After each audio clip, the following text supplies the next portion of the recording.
নমস্কার, এক ফোনে বাংলায় আপনাদের স্বাগত। আপনাদের সঙ্গে রয়েছি আমি জুনেল। আর এক ফোনে বাংলায় আজ শুরুতেই নজর রাখবো সোনারপুরের ত্রাস জামালের খবরের দিকে, কারণ জালে সোনারপুরের ত্রাস জামাল সর্দারকে গতকালই গ্রেফতার করেছে পুলিশ। একের পর এক অত্যাচারের অভিযোগ রয়েছে জামালের বিরুদ্ধে। নারী নির্যাতন, খুন, জমি দখলের অভিযোগ রয়েছে তার বিরুদ্ধে। গা ঢাকা দিয়েছিল জামাল, মঙ্গলবার থেকে গা ঢাকা দিয়েছিল জামাল, আর অবশেষে পুলিশের জালে জামালকে গ্রেফতার করলো পুলিশ। কোথা থেকে গ্রেফতার করলো, কিভাবে গ্রেফতার করা হলো, পুরো বিষয়টি নিয়ে আপডেট নেব। অর্পণ আমাদের সঙ্গে রয়েছে, সরাসরি চলে যাবো অর্পণের কাছে। অর্পণ, এতদিন ধরে জামাল গা ঢাকা দিয়েছিল, পুলিশের জালে কিভাবে জামাল গ্রেফতার হলো, কি জানা যাচ্ছে? দেখো, পুলিশের টেকনিক্যাল পার্ট অনেকটাই সাহায্য করেছে জামালের এই গ্রেপ্তারির পিছনে। তার পাশাপাশি যে বর্ডার এলাকার থানাগুলি রয়েছে সেগুলো সজাগ করা হয়েছিল, এবং পুলিশ এখনো পর্যন্ত যেটা জানাচ্ছে যে আধা ঘন্টা অর্থাৎ 30 মিনিট অন্তর সে জায়গা পরিবর্তন করছিল, রাত্রে কোথাও নির্জন স্থানে সে রাত্রিবাস করছিল। এর পাশাপাশি পুলিশের চোখে ধুলো দেওয়ার জন্য সে নতুন ফোন কিনেছিল, নতুন সিম ব্যবহার করতে শুরু করেছিল, এবং তার যে পরিকল্পনা ছিল তার সন্তান এবং স্ত্রীকে নিয়ে 6 মাসের জন্য কোথাও চলে যাওয়া। গতকাল সন্ধ্যায় যদি জামালকে গ্রেপ্তার না করতে পারত পুলিশ, যেটা মনে করছে, তাহলে সে আত্মগোপন করত। 6 মাসের জন্য সে আত্মগোপন করার পরিকল্পনা করেছিল। সেই মতো নতুন ফোন, নতুন সিম সে ব্যবহার করতে শুরু করেছিল। এবং এর পাশাপাশি জামাল যেদিন মঙ্গলবার বাড়ির থেকে পালিয়ে যান, তারপরেই সে শ্বশুরবাড়ির উদ্দেশ্যে রওনা দেন। সেখানে একটি নির্জন স্থানে বাগানের মধ্যে সে রাত্রি যাপন করে, সেখানেও পুলিশ হানা দিয়েছে। এই খবর পাওয়ার পরেই সে আর আত্মীয়র বাড়ি যাওয়ার সিদ্ধান্ত নেননি, পাশাপাশি এই যে বন্ধু বান্ধব রয়েছে সেই বন্ধু বান্ধবদের বাড়িতে থাকা শুরু করেন, এবং নিজের স্থান পরিবর্তন করতে করতে তার যে কন্ট্যাক্ট নম্বর সেই নম্বর পর্যন্ত চেঞ্জ করে ফেলা হয়। গতকাল সন্ধ্যায় জলপথ এলাকা, যেখানে কেএলসি থানা অর্থাৎ কলকাতা লেদার কমপ্লেক্স থানা এবং নরেন্দ্রপুর থানার যে বর্ডার এলাকা, সেখানে রাস্তা পেরোনোর সময় পুলিশের হাতে ধরা পড়ে জামালকে আজ কিছুক্ষণের মধ্যে মেডিকেল করানো হবে, তারপর বারুইপুর মহকুমা আদালতে পেশ করা হবে।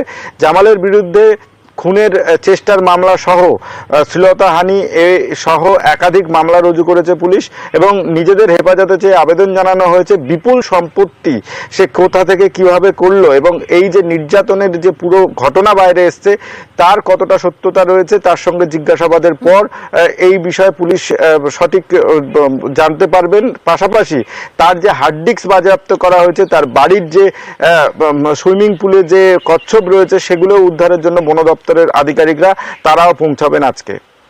জুনেলা, ধন্যবাদ। জামালটা তো অ্যারেস্ট হলো আজকে, ঠিক আছে।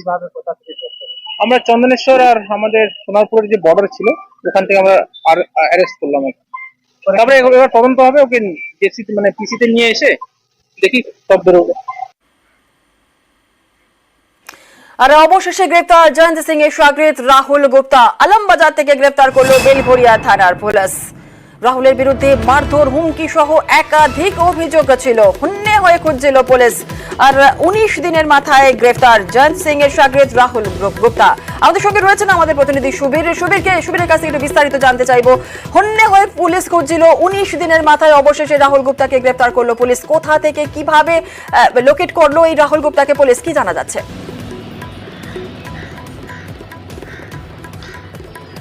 দেখো, জুলাই মাসের 1 তারিখের ঘটনার পর থেকে কিন্তু রাহুল গুপ্তা পলাতক ছিল, এবং তাকে বিভিন্ন জায়গায় হন্য হয়ে খুঁজছিলেন কিন্তু ব্যারাকপুর পুলিশ কমিশনারেটের গোয়েন্দা দপ্তর আধিকারিক থেকে শুরু করে বেলঘরিয়া থানার পুলিশ। এবং তোমাকে জানিয়ে রাখি যে এই যে ঘটনা, অর্থাৎ গতকাল রাত্রিবেলা আলমবাজার এলাকা থেকে কিন্তু রাহুল গুপ্তাকে পুলিশ গ্রেপ্তার করেছে গোপন সূত্রে খবর পেয়ে, এবং রাহুল গুপ্তা কোনো এক শাগরেদের বাড়িতে ছিল। তোমাকে এই জায়গাটাও জানিয়ে রাখি, জয়ন্ত সিংকে যেই সময় গ্রেপ্তার করা হয়েছিল, এই জয়ন্ত সিংকেও কিন্তু বর্ণনগর এলাকা থেকে গ্রেপ্তার করা হয়েছিল, বনগুলি এলাকা থেকে, ইন্ডিয়ান স্ট্যাটিস্টিক্যাল ইনস্টিটিউটের পেছন দিক থেকে গ্রেপ্তার করা হয়েছিল। এবং সেই একইভাবে কিন্তু রাহুল গুপ্তাকেও বর্ণনগর থানার অন্তর্গত আলমবাজার এলাকা থেকে কিন্তু পুলিশ গ্রেপ্তার করেছে, এবং সেই জায়গা থেকে আজকে ব্যারাকপুর আদালতে তাকে পাঠানো হবে 8 দিনের পুলিশি হেফাজত চেয়ে পুলিশের তরফ থেকে।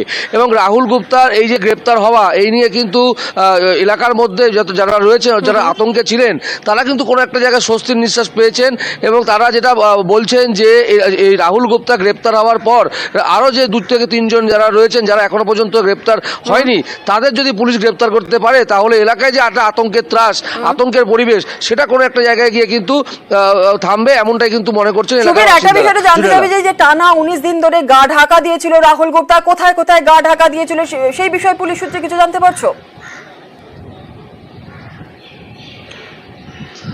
দেখো, পুলিশ সূত্র থেকে যেটা জানা যাচ্ছে, রাহুল গুপ্তা উত্তরপ্রদেশ পালিয়ে গিয়েছিল এবং উত্তরপ্রদেশ পালিয়ে যাওয়ার পর সেখান থেকে যখন সে আবার কলকাতায় ফিরে আসে এবং এসে ভবানীপুরে এক মন্দিরে কিন্তু সে তার বিয়ে সেরে ফেলে এবং তারপরে কিন্তু বিভিন্ন সময় বিভিন্ন জায়গায় পুলিশ যেটা মনে করে যে রাহুল গুপ্তা তার যে বৌভাতের রিসেপশন পার্টি, সেখানে কিন্তু রাহুল গুপ্তা আসবে, এমনটাই কিন্তু পুলিশ মনে করেছিল, কিন্তু শেষ পর্যন্ত কিন্তু রাহুল গুপ্তা আসেনি এবং তারপরে রাহুল গুপ্তা কিন্তু সেখান থেকে আবার অন্য জায়গায় গা ঢাকা দেয় এবং সেই জায়গা থেকে আবার গা ঢাকা দেওয়ার পরে তার কিন্তু অর্থের যোগান কমে যায় এবং সেই জায়গা থেকে কিন্তু গতকাল রাত্রিবেলা ঠিক 9:30টার সময় গোপন সূত্রে খবর পেয়ে আলমবাজার এলাকা থেকে কিন্তু রাহুল গুপ্তাকে গ্রেপ্তার করে বেগরতা থানা পুলিশ। কিন্তু রাহুল গুপ্তা যারা ঘনিষ্ঠ মহল রয়েছে তারা বলছেন রাহুল গুপ্তা আত্মসমর্পণ করেছে পুলিশের কাছে।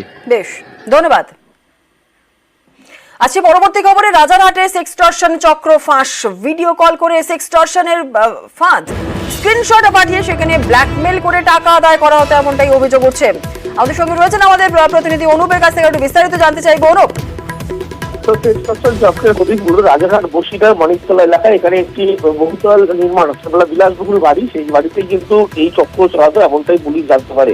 গতকাল রাতে বিধাননগর গোয়েন্দা শাখার পুলিশ, অন্যদিকে রাজারহাট থানার পুলিশ তার যৌথভাবে সেখানে হানা দেয় এবং সেখানে দীর্ঘতে তল্লাশি 3তলা যে বিলাসবহুল বাড়ি, সেই বাড়ির নিচে যেমন আলোকসজ্জা দিয়ে সাজানো, দ্বিতীয় তলায় থাকার ব্যবস্থা এবং তৃতীয় তলা যেখানে মূলত ভিডিও কল করা হতো একাধিক ব্যক্তিকে, ভিডিও কল যখন করা হতো সেই অবস্থায় সেই এবং স্ক্রিন রেকর্ড করে রাখা হতো।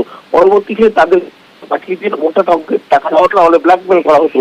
এই ঘটনা যখনই ঘটে তার পরবর্তী ক্ষেত্রে কিন্তু পুলিশের কাছে অভিযোগ হয়, তারপরেই পুলিশ সেখানে হানা দেয় এবং তল্লাশি অভিযান করে সেখান থেকে গতকালই এক নাবালিকাকে যেমন উদ্ধার করেছে। এই ঘটনা কিন্তু আরো কোন কোন চক্র জড়িত আছে, আন্তর্জাতিক চক্র, এমনটা কিন্তু পুলিশ জানতে পেরেছে। সেই কারণে রাত তল্লাশি অভিযান জারি করা হয় এবং সেখানে হার্ড ডিস্ক থেকে শুরু করে একাধিক তথ্য উদ্ধার করা হচ্ছে, সেই বিষয়গুলো খতিয়ে দেখা হচ্ছে এবং কাদের সঙ্গে সরাসরি এরকম ভিডিও কল কোথায় নাম্বার কিভাবে জোগাড় করা হতো, এই সমস্ত বিষয় কিন্তু পুলিশ এই মুহূর্তে খতিয়ে দেখছে।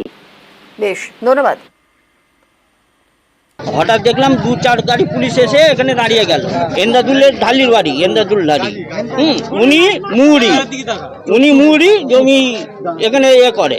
আমরা কিছু আর দেখতে পাচ্ছি না, ভিতরে কি হচ্ছে না হচ্ছে আমরা প্রকাশ্যে কিছু জানি না।